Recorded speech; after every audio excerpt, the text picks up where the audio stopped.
Assalamualaikum warahmatullahi wabarakatuh. Perkenalkan, nama saya Amanda Pesona Kasih dari kelas 10 Farmasi 4, nomor absen 3. Pada kesempatan kali ini, saya akan menceritakan sejarah Kerajaan Mataram kuno. Kerajaan Mataram kuno adalah kerajaan Hindu-Buddha yang berdiri di Jawa Tengah bagian selatan pada abad ke-8. Kemudian pindah ke Jawa Timur pada abad ke-10. Di Jawa Tengah, letak Kerajaan Mataram kuno diperkirakan terletak di Bumi Mataram, sebutan lama untuk Yogyakarta. Pusat kerajaan ini kemudian mengalami beberapa kali perpindahan hingga sampai ke Jawa Timur. Kerajaan Mataram kuno juga sering disebut sebagai Kerajaan Mataram Hindu atau Kerajaan Medang. Pendiri Kerajaan Mataram kuno adalah Rakai Mataram Sang Ratu Sanjaya yang berkuasa antara 732 Masehi sampai 760 Masehi. Kerajaan Mataram kuno berdiri pada tahun 732 Masehi dan runtuh pada 1007 Masehi.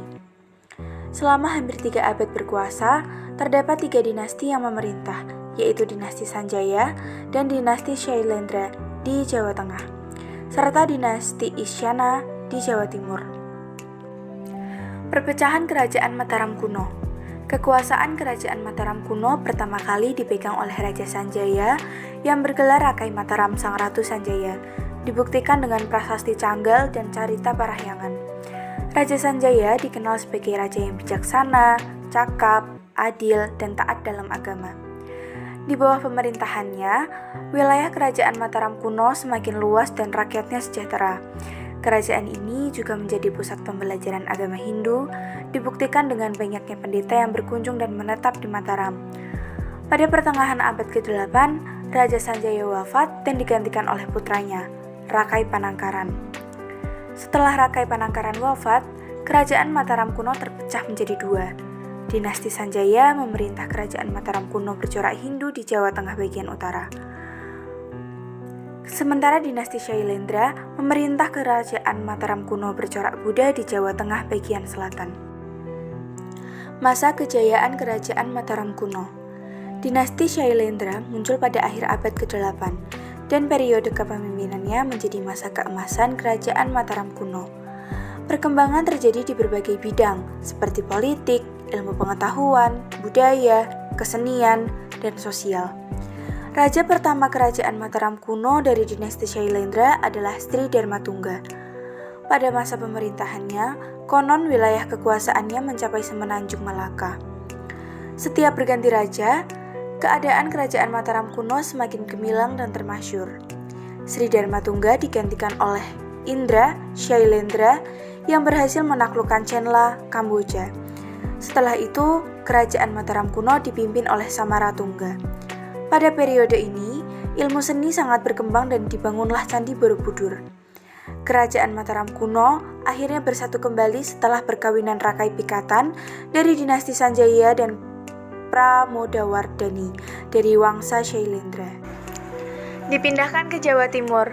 Pada 929 Masehi, ibu kota Mataram kuno dipindahkan oleh Empu Sindok ke Jawa Timur dengan pusat pemerintahan di antara Gunung Semeru dan Gunung Wilis.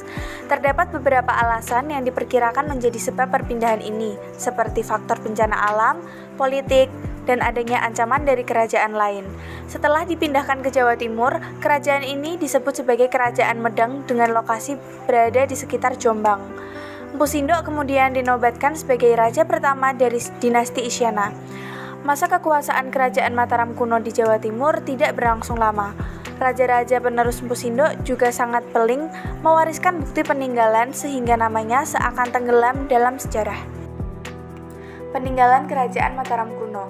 Ketika berdiri di Jawa Tengah, Kerajaan Mataram kuno mewariskan cukup banyak peninggalan berupa prasasti dan candi yang dapat ditemui hingga sekarang.